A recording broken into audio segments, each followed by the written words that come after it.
Hello bachcho, let's see this question and the question says energy of orbit. Options given hai increases as we move away from nucleus. Option 2 decreases as we move away from the nucleus. Option 3 remains same as we move away from nucleus. या फिर option number 4 none of these.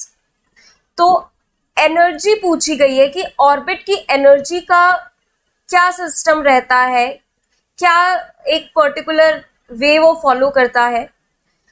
हमें पता है कि atom के centre पे nucleus present होता है जिसमें प्रोटॉन और न्यूट्रॉन प्रेजेंट होते हैं। न्यूक्लियस के बाहर डिफरेंट एनर्जी लेवल्स की शेल्स प्रेजेंट होती है।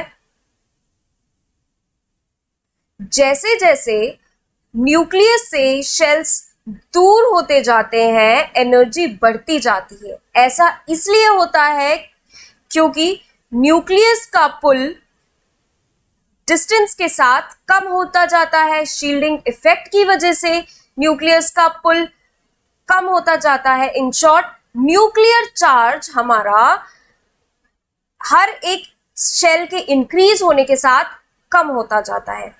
अगर पुल कम होगा यानी कि वो अपनी तरफ कम खींचेगा, मतलब जो ऑर्बिट्स हैं उन इलेक्ट्रॉन उनमें फ्रीली मूव कर सकेंगे, उनकी एनर्जी कंपैरेटिवली ज्यादा होगी। तो चलिए ऑप्शंस देखते हैं।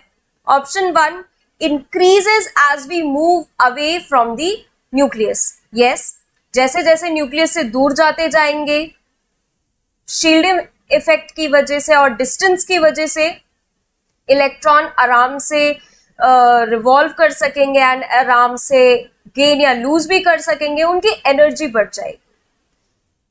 तो ये फर्स्ट ऑप्शन हमारा करेक्ट है। सेकंड ऑप्शन देखते हैं, decreases as we move away from the nucleus. ये बिल्कुल गलत है।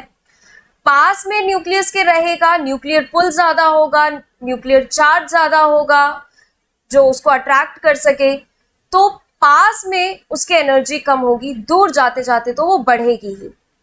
थर्ड ऑप्शन पे आते हैं।